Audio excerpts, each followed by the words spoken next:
Another key element, guys, that's overlooked in survival is patience. You know, if you don't have the patience to, because like you saw, it took me 3 attempts to get this going. And it may even take more. It may take 30. But in a situation where your life or your family's life depends on it, you have to have patience to do this. Because it's not about how fast you get it done, it's not about how quick you get it done, but it's just about getting it done.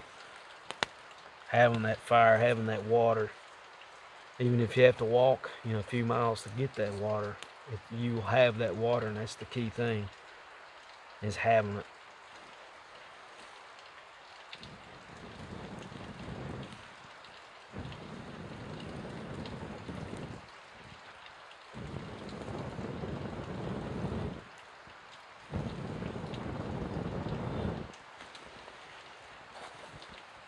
It only takes 3 elements for fire.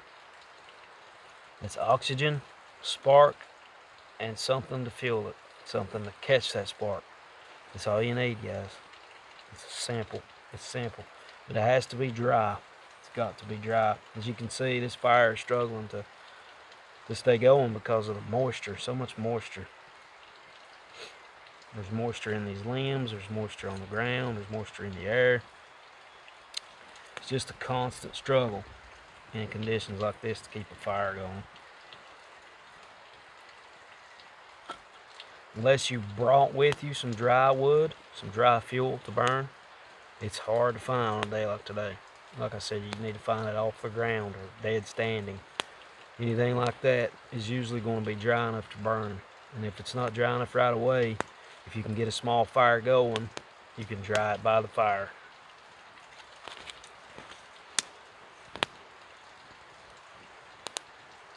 I'm no expert at this. Don't claim to be. But these are just things that I've learned in my experience in the outdoors, camping and things like that. Just making fire to cook, whatever the case may be. As soon as I know this fire is good, that it's going to keep itself, we're going to make a little thing here to hang our pot on so we can melt some of this snow. Because most of this wood that I'm trying to burn here has got some moisture in it.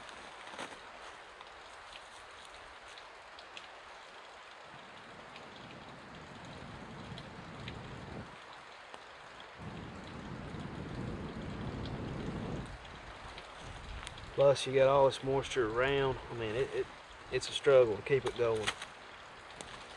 Back to melting this snow, guys. This is the piece that I got with the fork in it. And I don't know what kind of water collecting container you use, what you carry. I carry several different kinds at different times. Today I just have my stainless cup that I use a lot in my videos. And I've made a little hanger here for it that fits inside of the cup. And it works out pretty convenient for me. I mean, I can boil water in this, I can cook in it. I can do just about whatever meets my needs. I've got a lid here for it as well to put on it to help boil the water a little faster. This is what I used to hang it with. If you have a stainless bottle or stainless container of some kind, you can use paracord to hang it with. Paracord will work, or there's many other ways you can do this, but today this is a particular setup I have. This is what I'm going to show you. So this is just going to go in the ground as so, and then we've got this stick back here that is going to go in the ground as well, just enough to hold the weight of my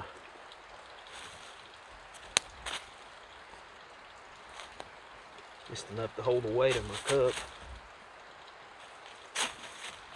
I'm going to get it to where it's going to work right. And you can adjust the height with this back stick by putting it up higher. See, that's all we got to do. And we could even cut a little notch up here to keep it from sliding down. Just a little notch in the wood.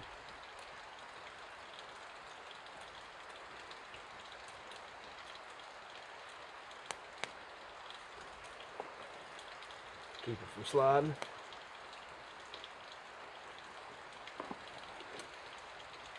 And then it'll hang right there over the fire. Simple, really simple. These are the things that we need to keep sharp in our mind in case we have to use them. Now I'm just going to grab some of this snow. There's going to be particles in it. It's probably going to be dirt, maybe some leaf particles, but that's alright. We're just doing this today for learning purposes. You're learning, I'm learning, we're all learning together.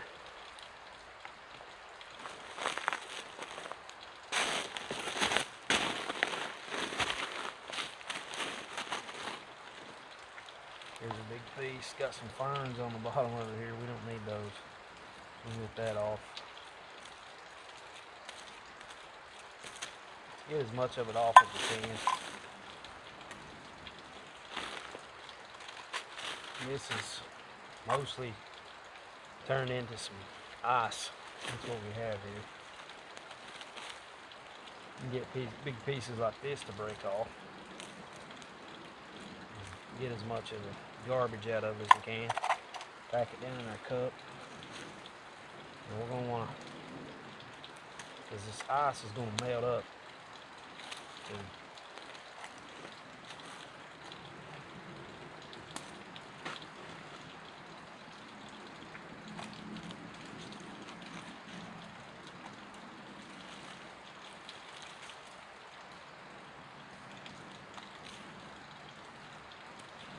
you're not going to have near as much water as the ice or the snow that you put in, guys.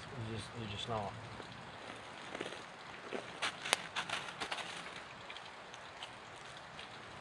We got a little bit there. We got our cup full. So we're just going to warm our hand up first. Because that snow is cold. Ice, it's cold, cold.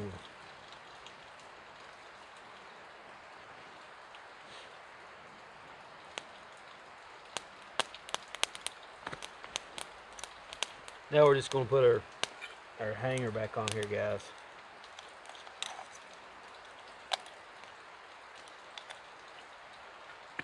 Put the lid on.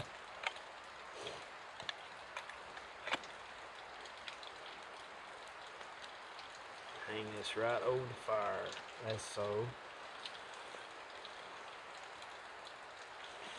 And wait.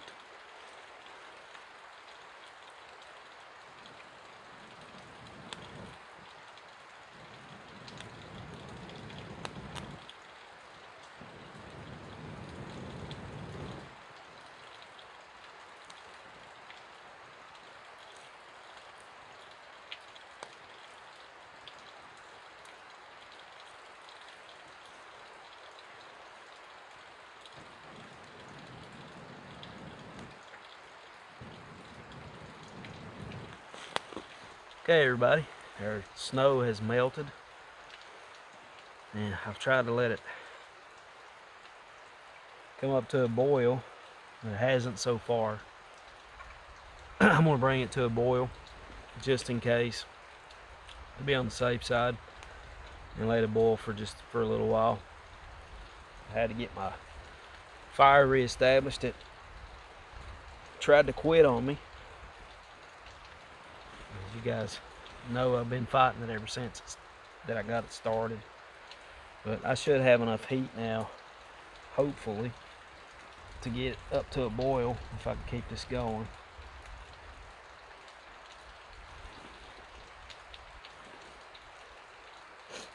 Fire is constant work, but it's a lifesaver, guys. It brings up your morale. Fire does, makes you feel better about the situation. You can cook on it, boil water, and most of all, you can stay warm in these cold times of the year. And you may think, why did you show us how to get water instead of food? Well, we know that food you can go quite a while without eating, even up to 3 weeks, if I'm not mistaken. You can go without eating.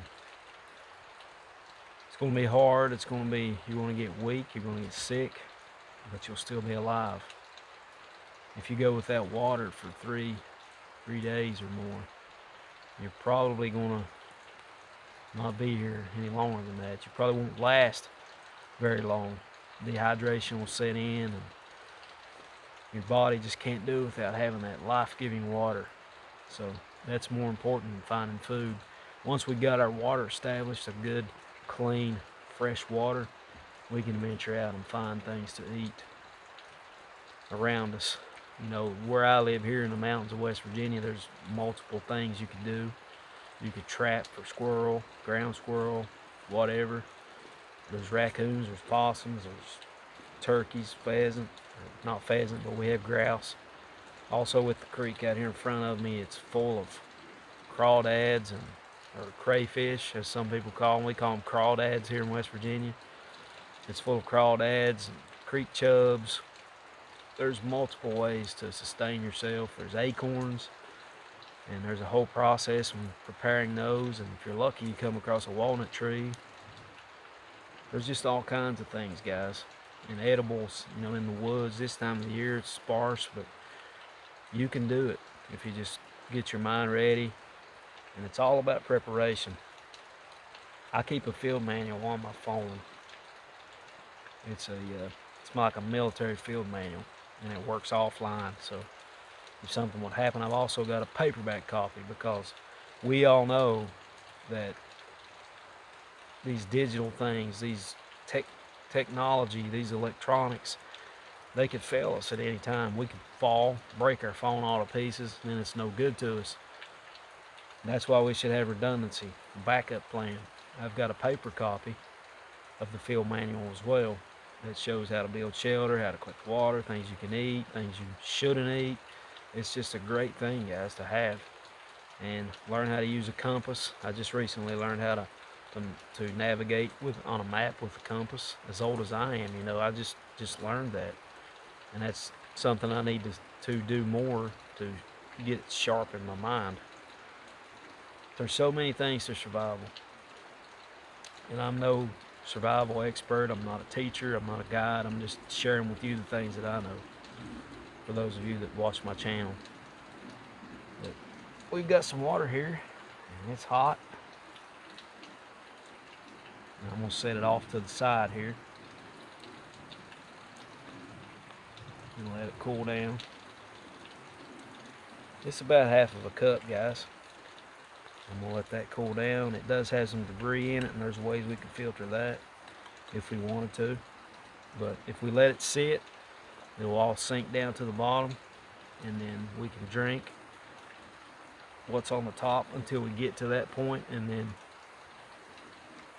just pour it out. Or you can filter it through a cotton cloth or a bandana. Whatever you may have, you can filter it through that. I'm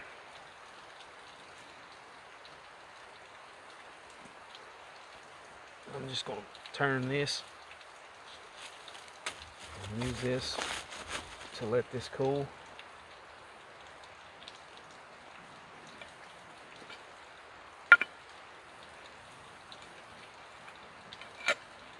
Some of you may say, well, I'm not going to drink water. It's got debris and dirt and leaves.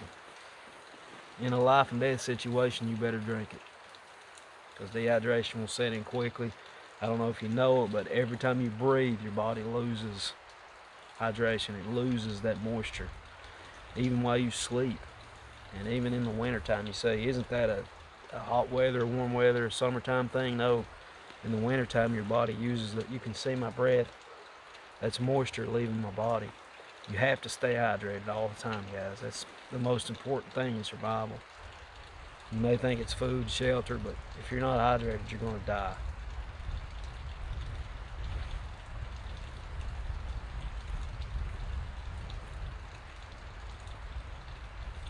Hey everybody, thanks for coming today on this video. Hope you learned something.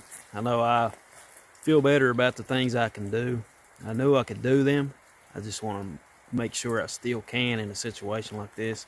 It's easy to do in a dry spot or in a simulated place, but when you come out in the woods and the snow and the cold and all that stuff and put your skills to the test and you can still do them, it gives you a little sense of confidence and knowing that if the situation should arise, that you would be on top of things.